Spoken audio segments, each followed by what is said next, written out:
Right.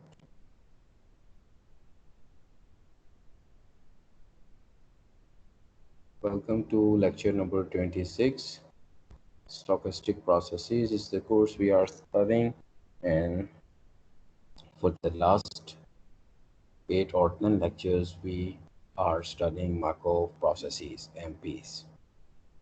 Under Markov process, today we will study absorption probability.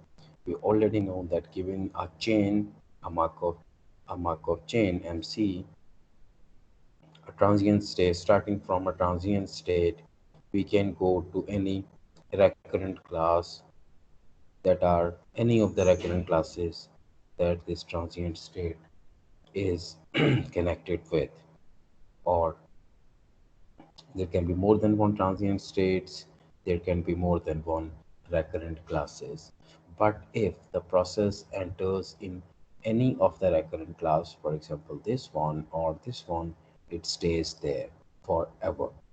That is, what is the probability? Absorption probability means that what is the probability that starting from a transient state like this, the process will eventually enter in one of the recurrent classes and will stay there forever. For example, the question can be that what is the probability that starting from this transient state, what is the probability that that the process will eventually be found or trapped in this recurrent class, right? So how do we calculate these probabilities? The probability of the probability that the process is trapped in any of the recurrent classes that are connected with the transient state, right? So let's see how to solve this problem. Starting from a transient state, what is the probability of finally be in an RCI? Right. So to start with, if we introduce a variable a sub I, which is the probability that xn eventually be in state s at a time step for a larger value of n, given that it was initially at state I and I is a transient state. Starting point is important, transient state is important. So the transient state with which we start this process is important. If we represent this whole event, that xn being finally or eventually in state S, if we represent this event with a letter capital A, then this probability A sub I can also be written as by replacing this event with capital A. So A sub I can be written as probability of A given x naught is equal to I. The starting point is I. Right.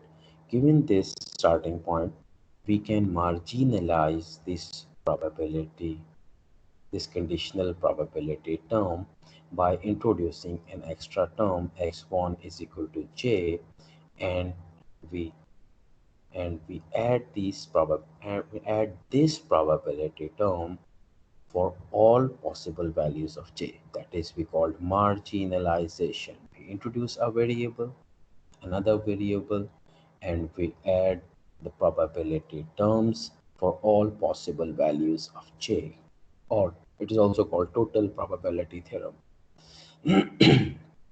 So this term can be written as probability of a given x1 is equal to j, x naught is equal to I, and probability of x1 is equal to j given x naught is equal to I. The product theorem. The product theorem of probability. But here we apply Markov property, right? Here we apply the Markov property. The Markov property is applied here because is dependent on x1 is equal to j and is not dependent on any previous values of or one previous value of x and is not dependent on any previous values. So we can write it as a given x1 is equal to j, and we can neglect this term, and the remaining term, the second term, remains the same. And then we can, by definition, a given probability of a given x1 is equal to j is a sub j, a sub j, right? Because probability of a given x naught is equal to I, if this is ai, and if x1 is equal to j, so since a is for very large value, since a is the value of xn, x for very large value of n, so for that very large value x naught and x1 are equally far away. Therefore, it doesn't matter whether we write x naught here or x1 here, because this event is very far away from both zeros and 1. Both 0 and 1, therefore, we'll conveniently write it as a sub j times probability of ij. This is the transition probability that we obtained from MC, Markov chain. And this expression all works for all transient states, because we can go from a transient state to a recurrent state to a recurrent class. But if we are in a recurrent class, we cannot go out of it.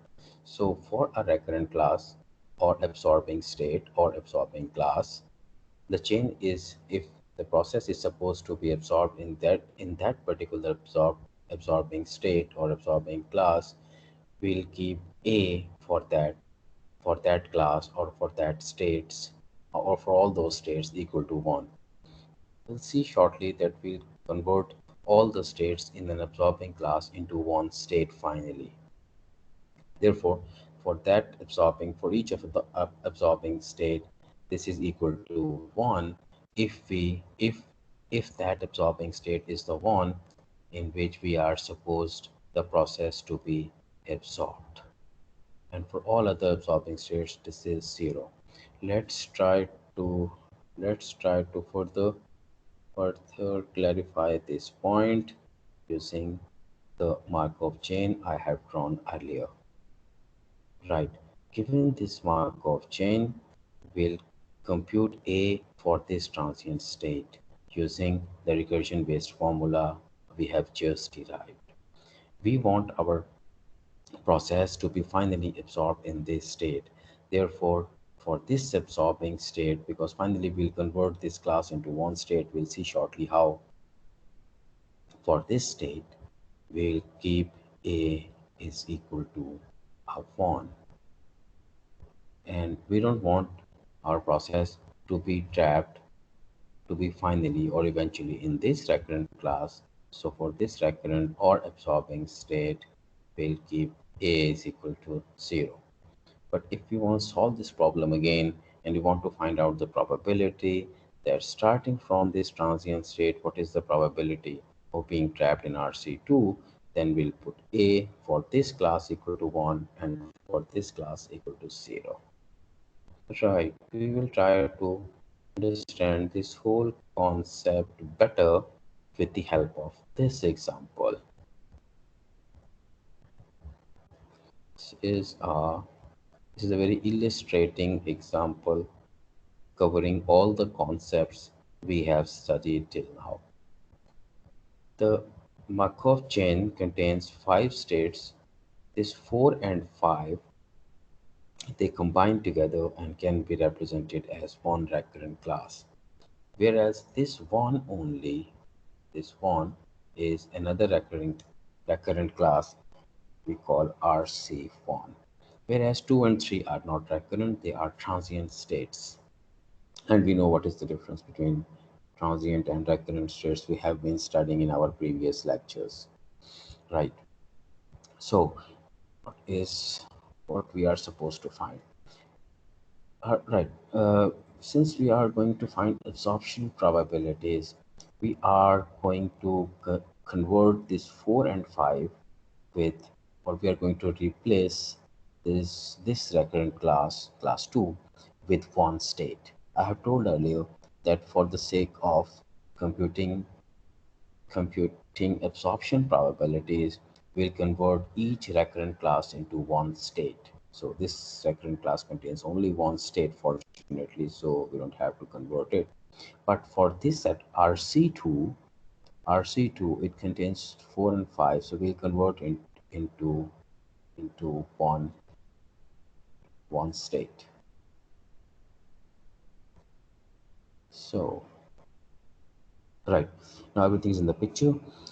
We see if we convert this RC2 cloud with one state 6, there is no outgoing arrow, and it hasn't and it is not if it is an RC recurrent class. So the arrows that are entering from 3 to this recurrent class are these two arrows, this point 3 and this point 5. These two arrows are from recurrent class 3 are there, and they are entering into the RC2 cloud. Therefore, we'll add them together and we'll replace it with a point 8. Whereas from transient state 2, there is only one arrow entering into the class. No matter if it is entering in 4, if it is landing on 4 or landing at 4 or at 5, it doesn't matter. It has to enter into this pink cloud. If it is entering in this pink cloud, this is being landed on our new state 6. Right, so 2 from 2 with probability 0.1, it is entering into this RC2. So the RC2, the whole RC2 class is now replaced with this one state 6. Right, so what we are supposed to find is the probability of absorption in state 6. State 6 means in RC2, recurrent class 2. Right. So we know that for absorbing states, we have already studied that the state in which we want our process to be absorbed, we keep that A is equal to 1, A for that state is equal to 1, and for all other states it is 0. So since we are going to find the probability of being absorbed in state number 6, so A of 6 would be 1, but for the other recurrent or absorbing state 1, A would be 0. Its A would be 0. For all other absorbing states, their A's would be 0, and the A for the class for which we want to find out the probability of absorption in, will that A to be equal to 1. So rest of the thing is simple. We'll use the same recursion based formula from that we derived in equation 1 for all transient states. Here are two transient states, 2 and 3. So let's first apply that recursion based formula on 2. A2 is for j, aj2 is b2, b sub 2j. This is actually, we have rewritten the recursion based formula. This one, we have rewritten this recursion based formula for I, replacing I with 2. So A2 would be summation J1 to 6, but the set contains 1, 2, 3, and 6 states right now. Pi is 2, 2j, P2j, right? So this is what we have done here. So we have computed by putting I is equal to 2, so ij, we have put I is equal to 2, and these are the unique states in the state space of our revised Markov chain, this one. So if we expand this formula, this A1 turns 0 because A sub 1 is a 0, because we don't want our Markov chain to be absorbed in absorbing state 1. A6 would be a 1 because we want it to be absorbed in 6. And for remaining A2 and A3, we don't know A2 and A3, but we know P22 and P23. P22 is obtained from the Markov chain. The probability of landing at 2 while starting from 2. This is 0.3. And P23 is the probability of landing at 3 starting from 2. Starting from 2, landing at 3 is 0.4. So we'll replace all these P's, transition probabilities, from the Markov chain, and we reach to this equation number 2. It involves two variables, A2 and A3. And then we'll repeat the same recursion based formula, this one, for A3. Right.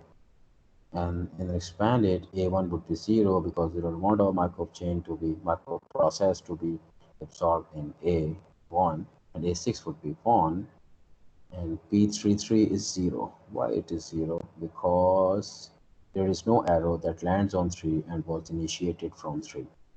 Therefore, P33 is 0.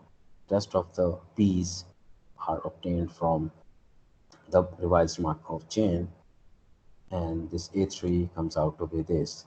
So now we have two equations, equation number 2 and 3. This is equation number 2. I haven't put it in a box. Let me put it now. This is A2. This is equation number 2. This is equation number 3. So now it's very simple. It's super simple. The two equations are linear and we can solve them simultaneously to find the value of A2 and of A3. So what does this, how to interpret these probabilities? A2 is equal to 21 over 31. What does this mean? And A3 is 29 over 31. How would you interpret it? This means that if you start from 2, 21 over 31, just remember this number. And let's go to the chain. Right. So if you start from state number 2, and what is the probability that after a large number of time steps you will finally be here? And once you are here, you cannot go out, you know that, because there is no outgoing arrow going to another state from 6. So once you are there, you are there. Once you are there, you are there. Because you keep on, or it can also be thought of that you keep on, right? So once you are there, you are there. You are there forever with probability 1. So the probability is 21 over 31. We have just derived. 21 over 31 is the probability that you start from 2, and you are finally, after a large value of n, you are in state number 6. And 29 over 31 is the probability that you started from, let me change the color, that you started from 3, and you are